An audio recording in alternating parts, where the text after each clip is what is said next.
C'est mardi dernier que les enquêteurs ont ouvert la tombe supposée de Thomas Sankara.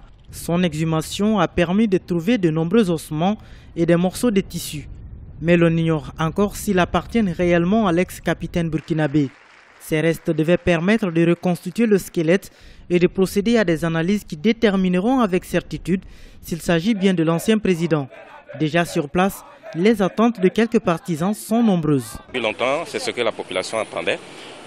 C'est un grand jour et puis ça marque véritablement le début du procès, de la procédure judiciaire.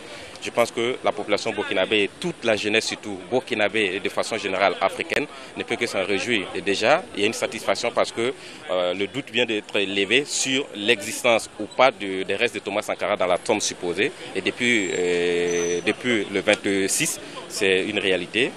Les fils de Thomas Sankara ont fourni des échantillons d'ADN qui permettront aux experts de confirmer si les restes retrouvés dans la tombe sont bien ceux de l'ex-chef d'État.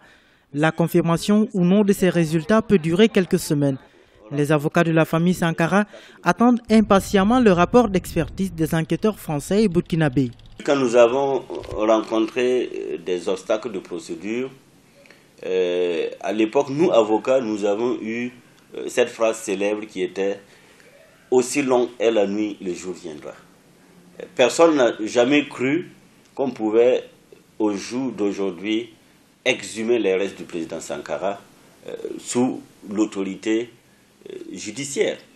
Le capitaine Thomas Sankara a été assassiné à la faveur d'un coup d'État qui a conduit Blaise Compaoré au pouvoir en 1987. L'ouverture d'une enquête sur les conditions de son assassinat faisait partie des exigences des centaines de milliers de personnes descendues dans les rues de Ouagadougou en octobre. Plusieurs auditions ont déjà eu lieu, notamment le 14 mai, celle de Mariam Sankara, veuve du défunt président.